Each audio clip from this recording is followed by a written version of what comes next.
everybody, and welcome to my review of Lara Croft, Tomb Raider, The Cradle of Life. The 2003 sequel to the 2001 movie Tomb Raider, based off of the hit video game series. This film stars Angelina Jolie, Gerad Butler, and Ciaran Hinds, and is directed by Jan de Bont.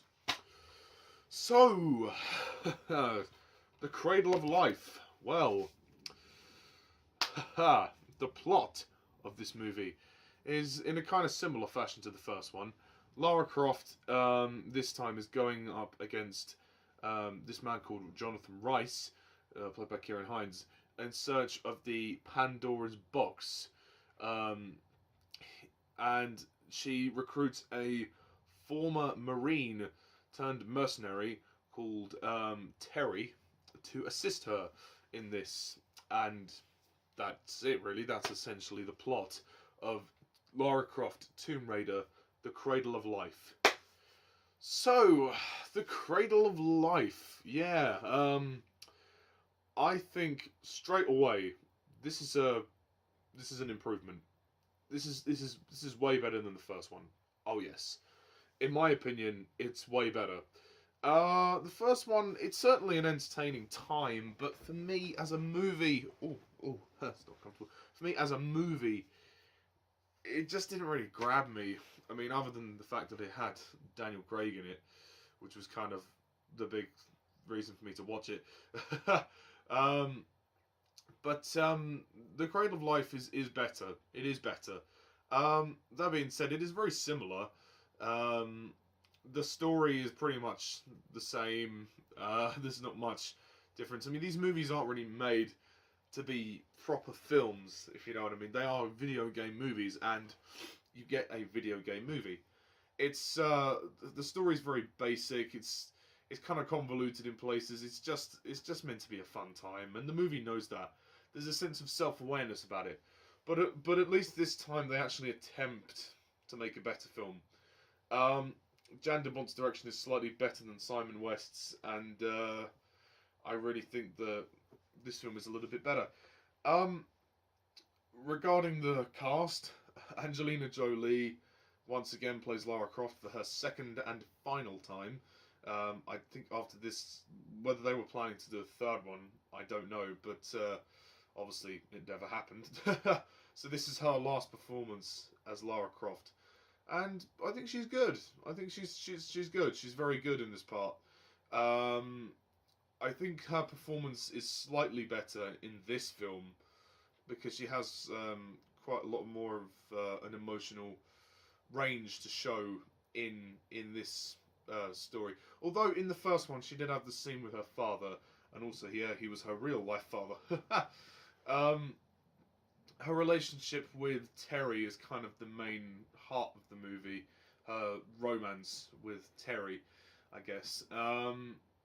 Terry, played by Gerad Butler, he's an interesting character.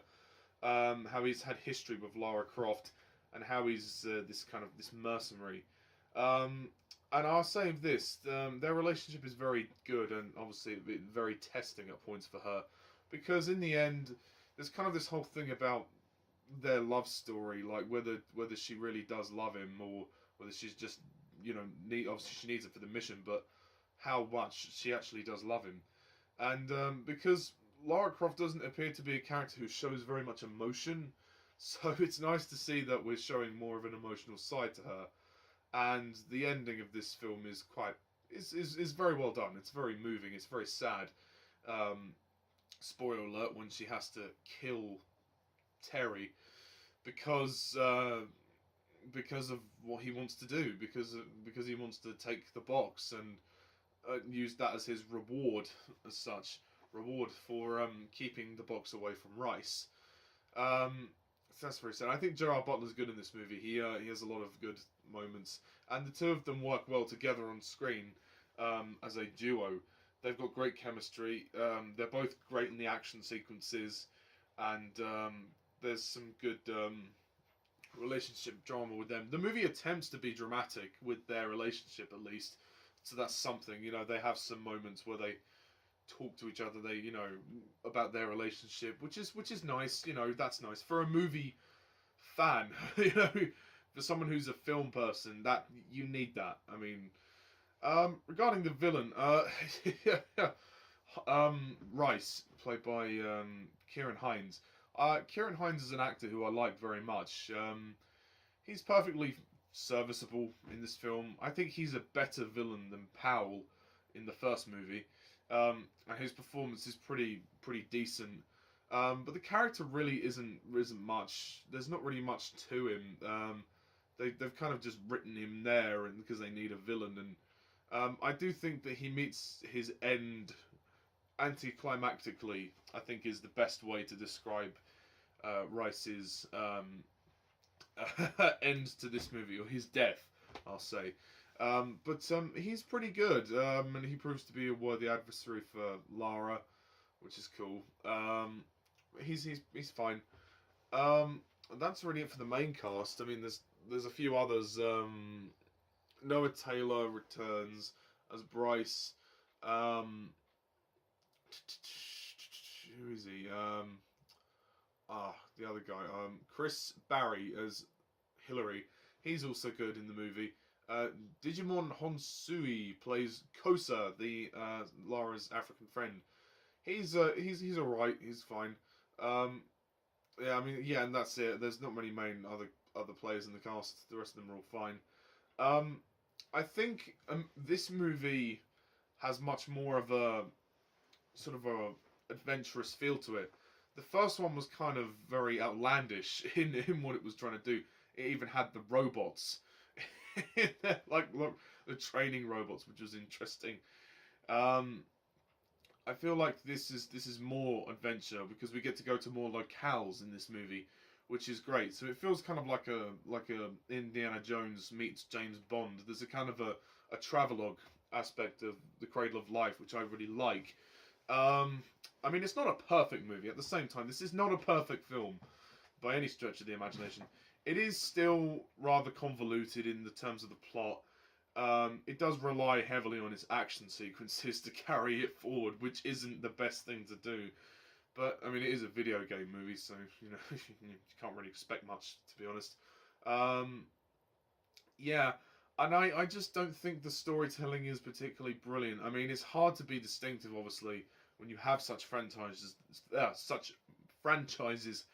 are very similar. But it's just not brilliant. That's the thing. I think some of the stunts are impressive. There's a great scene when Terry and Lara they parachute off the edge of a building, which was really cool. There's a great long shot, and that's a great piece of stunt work. I admire that. There's a bigger scope with this movie, and I think that's what's impressive about it. And it's more intuitive than the first movie. Not that the first movie was bad, but it just wasn't. It didn't grab me. It didn't intrigue me very much. Yeah, and I think the climax of this film is better than the climax of the first movie. It's not as rushed, although I do think that the villain's death could have been better. But the final confrontation between Terry and Lara is very powerful. It's very good stuff. So the movie does try its best to be dramatic, which is good. There's less attempts at humor than there is in the first one, which I think is helpful.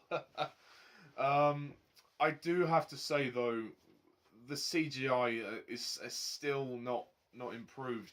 I mean, there's less CGI in this movie than there is in the first one, but still, the CGI that is there is noticeably bad, and the green screen is bad. I understand this is 2003, but look, this is the year when Lord of the Rings: The Return of the King came out. If CGI can be that impressive, then it should be impressive here. But it just looks half rendered. I think that's the problem. It's not rendered very well. So they needed to go back and actually just clean up those shots a bit.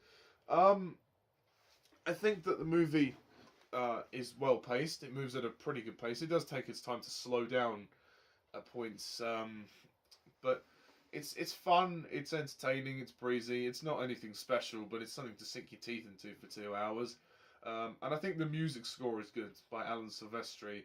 I like the main theme that he's composed for this film, and I wish that that theme was in the first movie as well. Um, there's not really much else to say about it. It's a fun movie. I mean, the idea of the Pandora's box is a bit more interesting to me than the triangle split in half from the first movie. Um, and I do think the stuff in Africa is kind of rushed at the end. I mean, maybe the climax, maybe it is a bit anticlimactic, although the final scene, like the actual ending of the of the film with Terry and Lara, is good. The rest of it is a bit rushed. And what the hell are those monsters that just appear at the end? Like, I didn't get it. Yeah, they didn't do much for me. I do think the villain's introduction scene is very good. On the plane when he's talking to the investors, and one of them starts coughing up the blood. He's drunk this champagne which has been spiked because he basically blabbed to MI6, and Rice decides to basically drug him to death, and that makes him cough up the blood. That's a very interesting scene. So there is a lot of potential here, but it is slightly wasted. But you know what? It doesn't really matter because this is not a movie that's trying to be any more than what it is. It's crazy. It's over the top. It's kind of goofy, but it's fun. You know, it's a fun movie. On a rainy day, I would probably sit down and watch it and be completely entertained. Although I'd probably, say if you're a fan of the games, you may as well just play the game instead of watch the movie. But out of the two Angelina Jolie Tomb Raider movies, this is by far the best one, in my opinion. The Cradle of Life is my personal favourite of the Angelina Jolie Tomb Raider duology. I guess duology is the right word for it. So, that's pretty much my review of The Cradle of Life. I'm going to score this movie a decent 7 out of 10.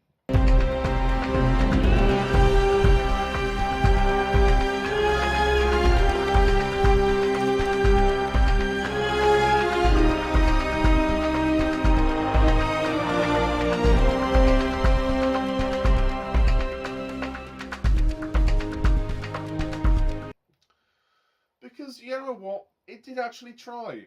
It did try. It tried a lot harder than the first one. The first one was okay. This one was better. If they'd have made a third one, I would have been interested to see it. I would have actually not minded them doing it as a trilogy, having one more. But sadly, we know that is never going to happen. It should never, or probably will never happen now, because of the new reboot coming out, which stars Alicia Vikander. Actually, it's out now at the time I'm recording this, but I'm going to see it tomorrow. So I will be reviewing the 2018 reboot of Tomb Raider. But I wanted to review these two movies first, because I think it's important to compare. And so I haven't really played the games very much as well, so this was kind of my only way into Tomb Raider before the new film. So yeah, Cradle of Life. Entertaining movie. Pretty fun stuff. Yeah, so, I mean, check it out if you can. Sadly, that's it for this series of Tomb Raider movies. I don't think the films were popular enough to get a third one.